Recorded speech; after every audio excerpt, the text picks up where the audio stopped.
नमस्कार दर्शकों, आपका बहुत बहुत स्वागत है डीडी बिहार के इस विशेष कार्यक्रम में।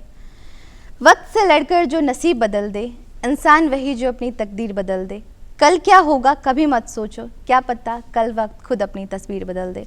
समस्याएं हमारे जीवन में बिना किसी वजह के नहीं आती, उनका आना इशारा है कि हमें अपने जीवन में कुछ बदलना है।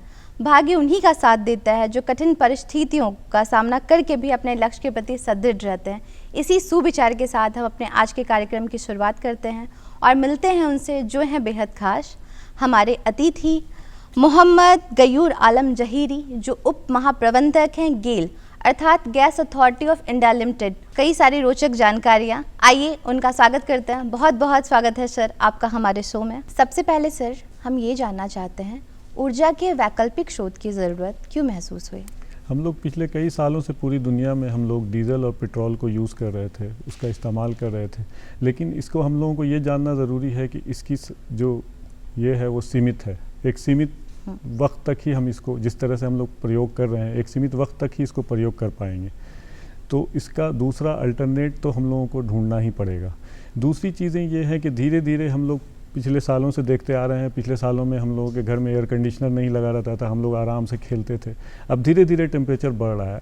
अब ऐसी स्थिति आ गई है कि अगर अगले 4-5 सालों में अगर हम लोग कुछ इसका अल्टरनेट नहीं निकालें जिससे कि कार्बन एमिशन को कम नहीं कर पाए, तो अगर कार्बन के एमिशन को कम नहीं करेंगे तो ग्रीन हाउस गैस इफेक्ट की वजह से टेम्परेचर बढ़ता जाएगा, और टेम्परेचर बढ़ने की वजह से ग्लेशियर मेल्ट होगा, जिसकी वजह से बहुत सारी जगह डूब जाएंगी। और जो टेम्परेचर बढ़ेगा उससे अगर 1.5 डिग्री भी टेम्परेचर बढ़ गया तो हम लोगों का जीना मुश्किल हो जाएगा।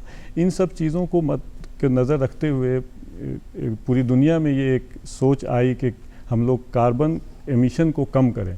उसके बाद पेरिस में एक कॉन्फ्रेंस हुआ COP1 और COP2, उसमें ये फ़ैसला लिया गया कि किस तरह से हम लोग कार्बन एमिशन को कम करेंगे ताकि टेम्परेचर जो है बढ़ रहा है वो टेम्परेचर ना बढ़े।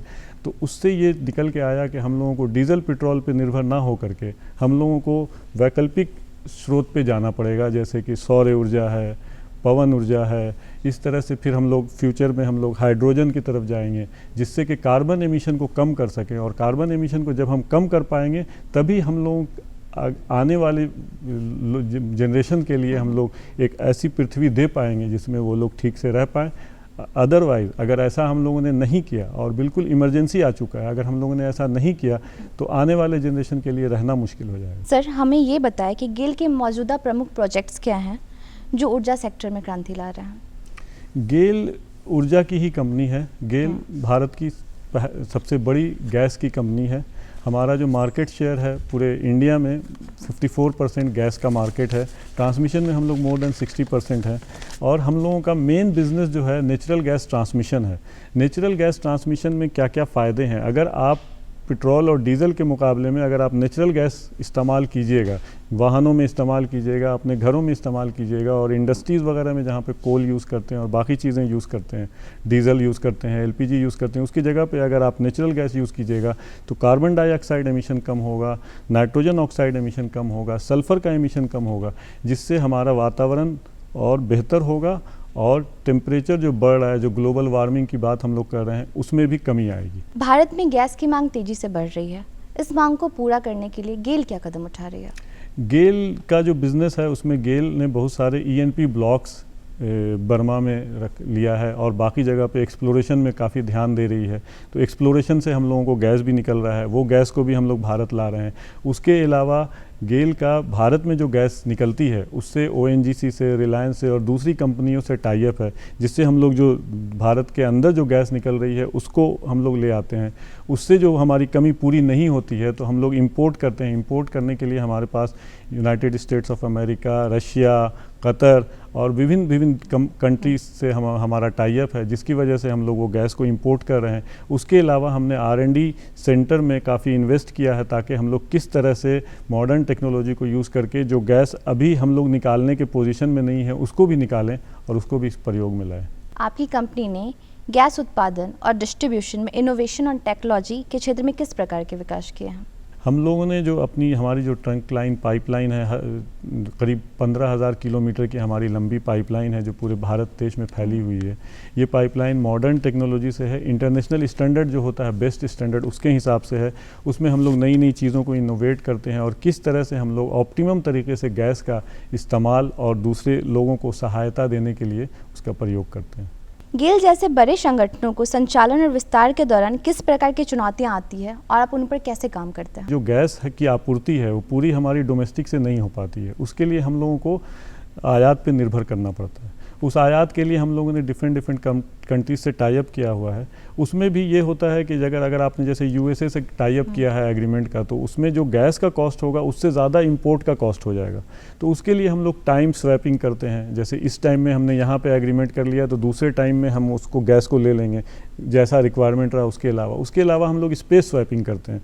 जैसे यूएसए में हमने एक गैस टाई अप किया, तो यूएसए से जो गैस टाई अप किया और मान लीजिए कि उसके पास में कनाडा में कोई रिक्वायरमेंट है या उसके आसपास में कोई रिक्वायरमेंट है गैस की, तो वो गैस वो वहाँ दे देंगे और उनकी जो गैस है वो यहाँ हम लोगों को मिल जाएगी। तो उसमें ट्रांसपोर्टेशन कॉस्ट भी बच जाता है और ये इनोवेशन है। उसके अलावा हमारी शिप से भी गैस इंपोर्ट होती है और हमारे टर्मिनल्स हैं, हजीरा में टर्मिनल है और 2-3 जगहों पे और टर्मिनल है, कोची में टर्मिनल है, जिस पे हम लोग गैस को इंपोर्ट करते हैं, रीगैसिफाई करते हैं, लिक्विड फॉर्म में लाते हैं ताकि ट्रांसपोर्टेशन कॉस्ट घट सके और उसके बाद उसको रीगैसिफाई करते हैं और देन पाइपलाइन में हम लोग ट्रांसमिट करते हैं।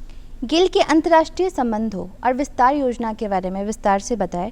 क्या हम निकट भविष्य में विदेशों में कुछ बड़े प्रोजेक्ट्स देख सकते हैं? गेल का बड़ा प्रोजेक्ट ऑलरेडी अमेरिका में काम है, हमारा अमेरिका में है, हमारा रशिया में है। अभी आने वाले समय में हम लोग सबसे ज़्यादा अभी जो फोकस है वो हाइड्रोजन पे फोकस है।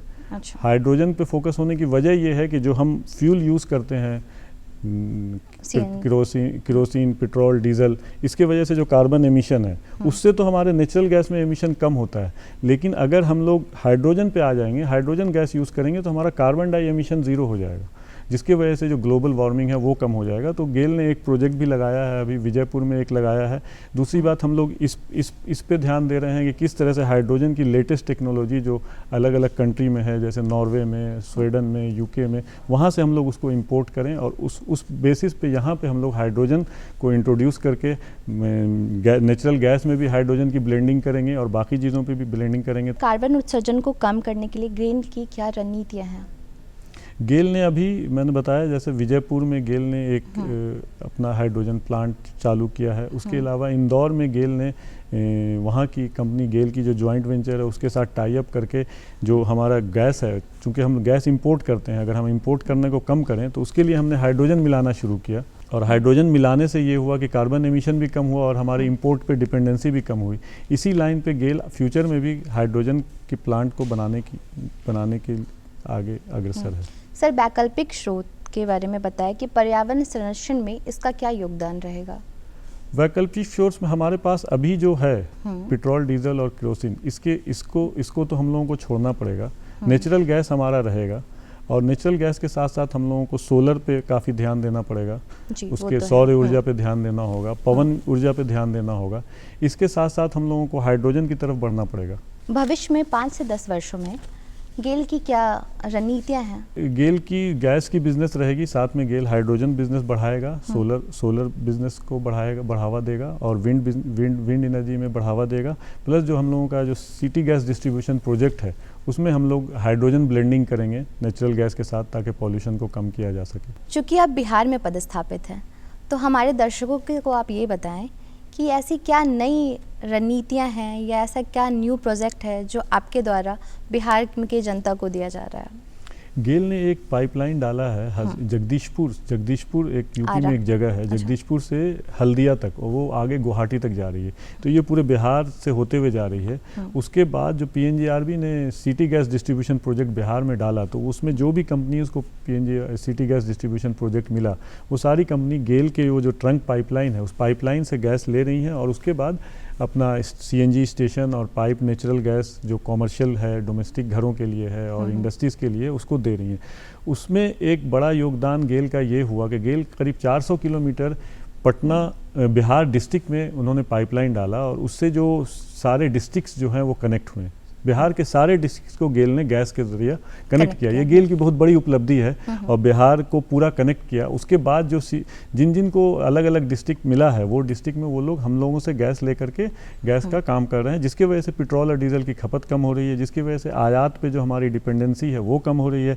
भारत देश का जो फिस्कल डिफिसिट है वो कम हो रहा है। पूरी तरह से ये विकसित नहीं हुआ है, पूरी तरह से विकसित नहीं हुआ है। वेस्टर्न पटना जो है वो पूरी तरह से कवर हो गया। ईस्टर्न पटना में हम लोग आने वाले 1-2 साल में हम लोग कवर कर मतलब लेंगे। ये कंप्लीट हो जाएगा। दूसरी बात ये कि मैं ये बता दूं कि पटना का जो प्रोजेक्ट है वो सबसे फास्ट चल रहा है। अच्छा। बाकी दिल्ली और बॉम्बे के मुकाबले भी बॉम्बे और दिल्ली में 20 साल हो गए सीजीडी नेटवर्क को, लेकिन हम लोग पटना में पिछले 3-4 सालों में काफ़ी अच्छा प्रोग्रेस किए। बीच में कोरोना भी हुआ था, उसके वजह से थोड़ा स्लो डाउन हुआ, लेकिन उसके बावजूद भी हम लोगों ने काफ़ी अच्छा प्रोग्रेस किया।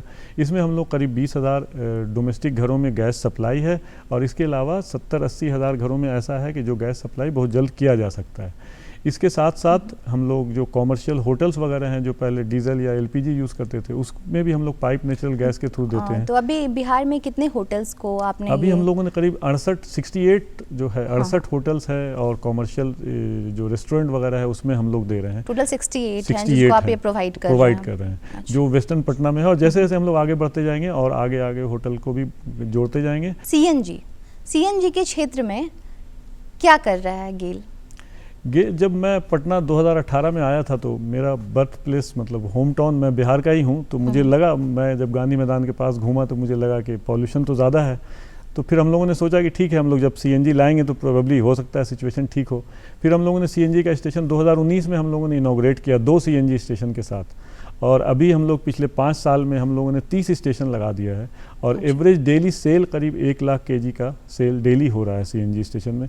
मैं ये बता दूं कि बिहार पटना में कोई भी ऑटो। सर सीएनजी हमारे दर्शकों को ये बताइए, क्या वो सेफ है? बहुत लोग सीएनजी के लेकर के एक भ्रांति से मन में पाले बैठते हैं कि नहीं सीएनजी सेफ नहीं है, पेट्रोलियम ज़्यादा सेफ है।